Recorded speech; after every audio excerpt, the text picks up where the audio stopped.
भक्तों पर दया करने वाले और माया से संसार की रचना करने वाले सच्चिदानंद रूप महेश्वर को बारंबार नमस्कार है। हे भगवान, इस संसार में प्रबल रोग सर्वदा शरीर को क्षीण करते रहते हैं। काम आदि भी प्रतिदिन हृदय को जलाते रहते हैं और मृत्यु भी दिनों को गिनती हुई पास ही नृत्य करती रहती है। इसलिए हे दीन बंधु, अब मेरे लिए आप ही शरण हैं। सदा ही परिवर्तनशील यह शरीर नष्ट होता जा रहा है और विषयों में आसक्त रहने वाला चित्त सदा ही खिन्न रहा करता है। मेरी बुद्धि भी सदा विषयों में रमती है, अंतरात्मा में नहीं। इसलिए हे दीन बंधु, अब मेरी आप ही शरण है। कष्ट की बात है कि कच्चे घड़े में रखे हुए जल की तरह आयु का नाश हो रहा है। यौवन की शोभा बिजली की चमक सी क्षण भंगुर है और वृद्धावस्था सिंघनी की भांति खाने के लिए दौड़ी चली आ रही है। इस कारण हे दीन बंधु, अब मेरे लिए आप ही शरण हैं। हे भगवान, मेरे पास आय से व्यय ही अधिक है, क्योंकि मुझ अविनीत पर काम आदि ही बली होते हैं। उन्हीं का मुझ पर प्रभाव है और श्रम आदि निर्बल रहते हैं, इनका मुझ पर वश नहीं चलता। खेद है कि जब मुझे मृत्यु पीड़ित करेगी उस समय मैं क्या कह सकूंगा। इसलिए हे दीन बंधु, अब मेरे लिए आप ही शरण हैं। हे भगवान, मैंने इस जीवन में कभी शरीर से तप नहीं किया, सदा असत्य भाषण में लगे रहकर कभी वाणी से भी तप नहीं किया और मानस तप तो कभी किया ही नहीं। अतः हे दीन बंधु, अब मेरे लिए आप ही शरण हैं। हे भगवान, मेरा मन सदा ही स्तब्ध जड़वत ज्ञान शून्य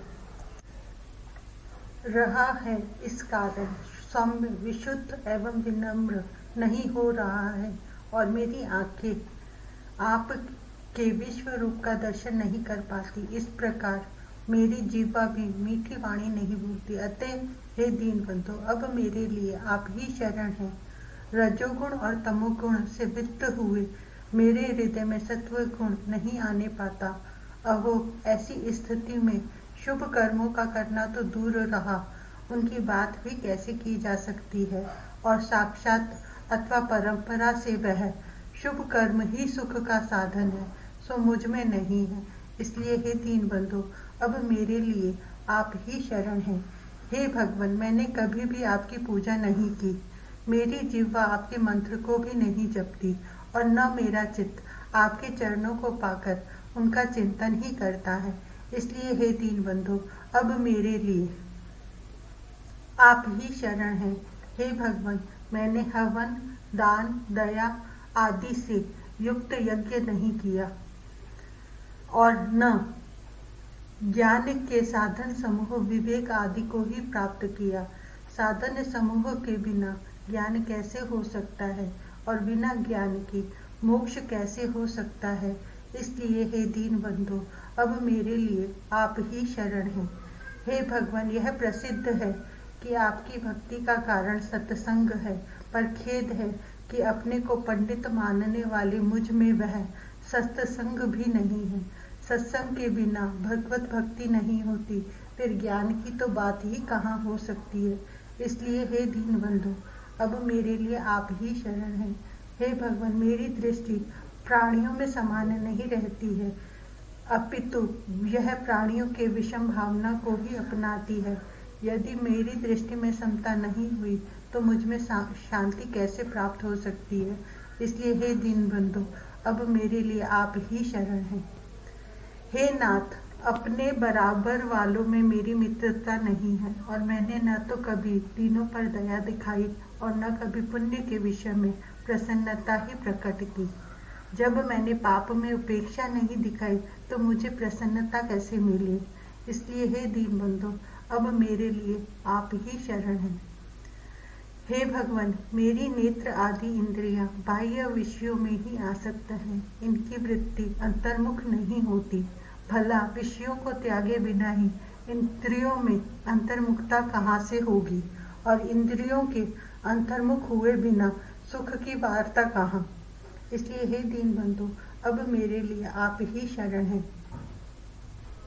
हे भगवान, मैंने सांसारिक दुखों की शांति के लिए स्त्री गृह आदि सबका परित्याग कर दिया, किंतु आपकी माया ने मेरे मन को हर लिया।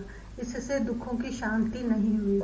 अब समझ में नहीं आता इस समय आपकी माया और क्या क्या करेगी। इसलिए हे दीनबंधु, अब मेरे लिए आप ही शरण हैं।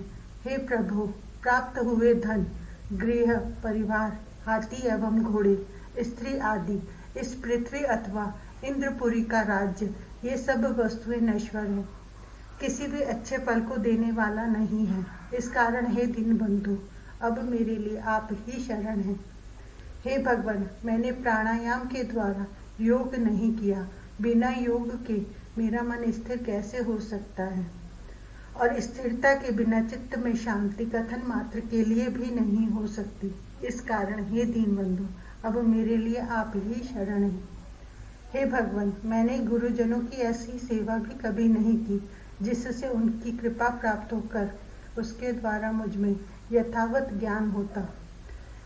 गुरुजनों की सेवा भी ज्ञान का साधन है, ऐसा मैंने कभी मन में जाना ही नहीं। इस कारण हे दीनबंधु, अब मेरे लिए आप ही शरण हैं। हे नाथ, यह दुख की बात है कि मैंने विधि से तीर्थ आदि का सेवन नहीं किया, जिससे मेरे मन की शुद्धि हो। मन की शुद्धि के बिना ज्ञान और मोक्ष नहीं होते। इस कारण हे दीनबंधु, अब मेरे लिए आप ही शरण हैं। हे प्रभु, आत्मा ही ब्रह्म है। इसके यथार्थ ज्ञान के साधन में लगे हुए पुरुष को वेदांत ब्रह्म तत्व का यथावत ज्ञान करा देता है, परंतु मुझ में तो उस सत्य ज्ञान के साधन का अंश मात्र भी नहीं है। इस कारण हे दीनबंधु, अब मेरे लिए आप ही शरण हैं। हे गोविंद, हे शंकर, हे हरे, हे गिरिजापति, हे लक्ष्मीपति, हे शंभु, हे जनार्दन, हे पार्वती माता के सहित गिरीश, हे मुकुंद, मेरे लिए आप दोनों इष्ट देवों के अतिरिक्त किसी प्रकार कोई भी दूसरा सहारा नहीं है।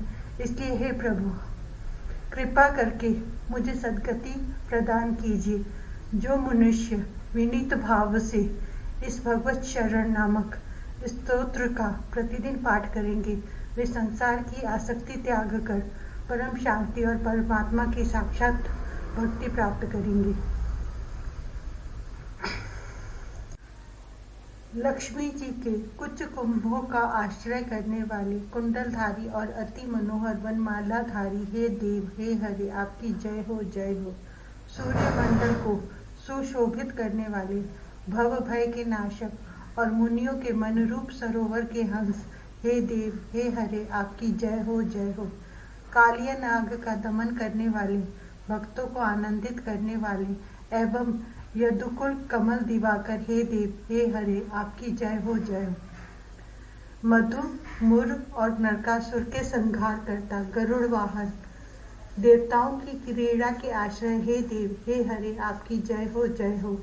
निर्मल कमल दल के समान नेत्रों वाले, भव बंधन को काटने वाले एवं त्रिभुवन के आश्रयभूत, हे देव, हे हरे, आपकी जय हो, जय हो। सीता के साथ शोभा पाने वाले, दूषण दैत्य को जीतने वाले और युद्ध में रावण को मारने वाले, हे देव, हे हरे, आपकी जय हो, जय हो। नवीन मेघ के समान श्याम सुंदर मंदराचल को धारण करने वाले और लक्ष्मी जी के मुख चंद्र के लिए चकोर रूप, हे देव, हे हरे, आपकी जय हो, जय हो। आपके चरणों की हम शरण लेते हैं। आप ही इधर दया दृष्टि कीजिए और हम शरणागतों का कल्याण कीजिए।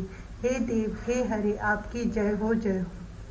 इस प्रकार श्री जयदेव कवि का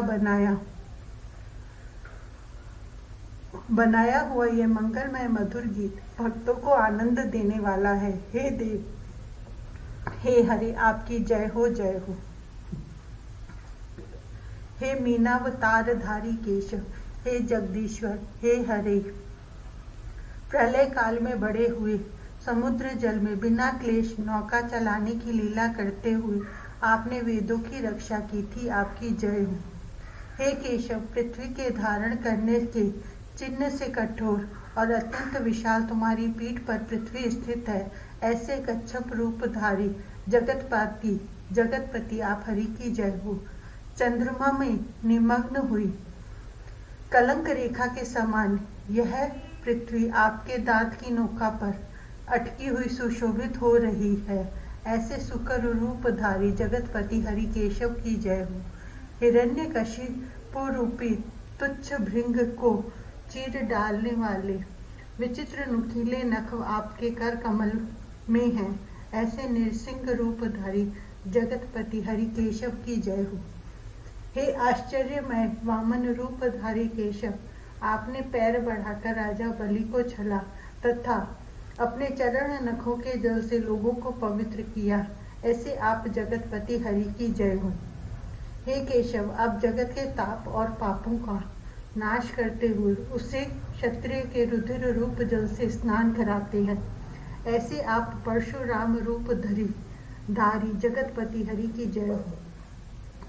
जो युद्ध में दिशाओं में लोकपालों को प्रसन्न करने वाली रावण के शिर की सुंदर बलि देते हैं, ऐसे श्री राम अवतारधारी आप जगतपति भगवान केशव की जय हो।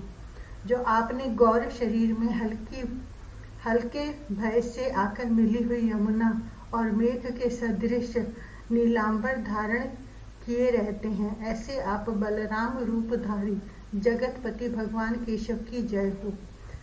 सदैव हृदय से पशु हत्या की कठोरता दिखाते हुए यज्ञ विधान संबंधी श्रुतियों की निंदा करने वाले आप युद्ध रूपधारी जगतपति भगवान केशव की जय हो।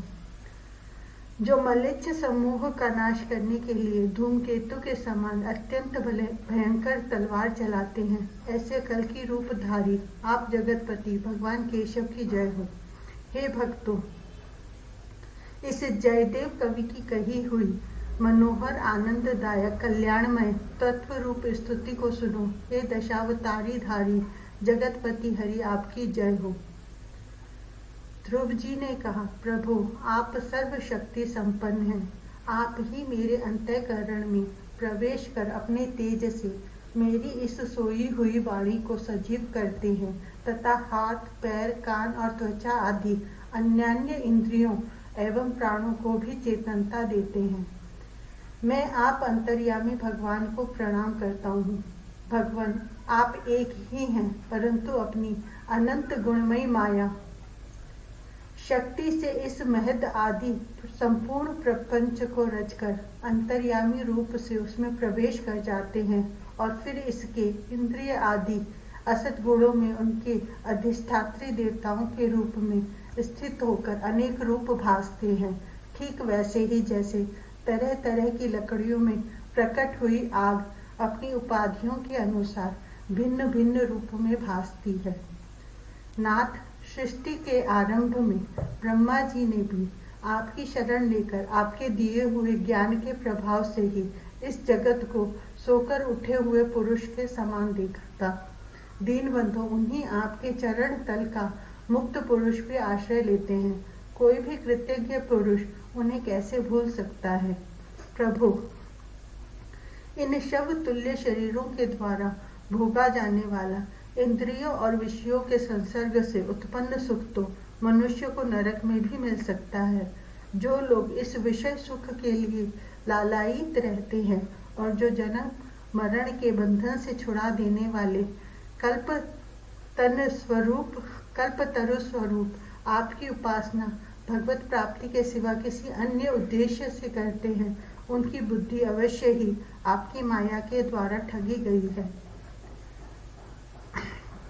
नाथ, आपके चरण कमलों का ध्यान करने से और आपके भक्तों के पवित्र चरित्र सुनने से प्राणियों को जो आनंद प्राप्त होता है वह निज आनंद स्वरूप ब्रह्म में भी नहीं मिल सकता। फिर जिन्हें काल की तलवार काटे डालती है, उन स्वर्गीय विमानों से गिरने वाले पुरुषों को तो वह सुख मिल ही कैसे सकता है। अनंत परमात्मा, मुझे तो आप उन विशुद्ध हृदय महात्मा भक्तों का संग दीजिए जिनका आप में अविच्छिन्न भक्ति भाव है। उनके संग में मैं आपके गुणों और लीलाओं की कथा सुधा को पी पी कर उन्मत्त हो जाऊंगा और सहज ही इस अनेक प्रकार के दुखों से पूर्ण भयंकर संसार सागर के उस पार पहुंच जाऊंगा। कमल नाभ प्रभु, जिनका चित्त आपके चरण कमल की सुगंध में लुभाया हुआ है, उन महानुभावों का जो लोग संग करते हैं, वे अपने इस अत्यंत प्रिय शरीर और इसके संबंधी पुत्र, मित्र, गृह और स्त्री आदि की सुधि भी नहीं करते। अजन्मा परमेश्वर, मैं तो पशु, वृक्ष, पर्वत, पक्षी, सरीसृप, सर्पादि रेंगने वाले जंतु, देवता, दैत्य और मनुष्य आदि से परिपूर्ण तथा महत आदि अनेकों कारणों से संपादित आपके इस सद सतात्मक स्थूल विश्व रूप को ही जानता हूँ। इससे परे जो आपका परम स्वरूप है, जिसमें वाणी की गति नहीं है, उसका मुझे पता नहीं है। भगवान, कल्प का अंत होने पर योग निद्रा में स्थित जो परम पुरुष इस संपूर्ण विश्व को अपने उदर में लीन करके श्रेष्ठी के साथ उन्हीं की गोद में शयन करते हैं तथा जिनके नाभि समुद्र से प्रकट हुए सर्वलोकमय सुवर्ण वर्ण कमल से परम तेजोमय ब्रह्मा जी उत्पन्न हुए, वे भगवान आप ही हैं। मैं आपको प्रणाम करता हूँ। प्रभु, आप अपनी अखंड चिन्मयी दृष्टि से बुद्धि की सभी अवस्थाओं के साक्षी हैं तथा नित्य मुक्त शुद्ध सत्वमय सर्वज्ञ परमात्मा स्वरूप निर्विकार आदि पुरुष षडैश्वर्य संपन्न एवं तीनों गुणों के अधीश्वर हैं। आप जीव से सर्वथा भिन्न हैं तथा संसार की स्थिति के लिए यज्ञ अधिष्ठाता विष्णु रूप से विराजमान हैं। आपसे ही विद्या अविद्या आदि विरुद्ध गतियों वाली अनेकों शक्तियां धारावाहिक रूप से निरंतर प्रकट होती रहती हैं।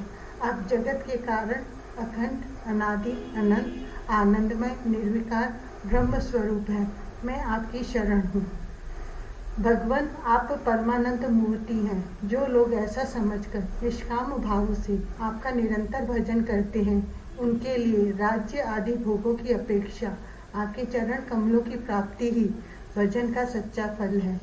स्वामिन, यद्यपि बात ऐसी ही है तो भी गौ जैसे अपने तुरंत के जन्मे हुए बछड़े को दूध पिलाती और व्याघ्र आदि से बचाती रहती है, उसी प्रकार आप भी भक्तों पर कृपा करने के लिए निरंतर विकल रहने के कारण हम जैसे सकाम जीवों की भी कामना पूर्ण करके उनकी संसार भय से रक्षा करते रहते हैं। हे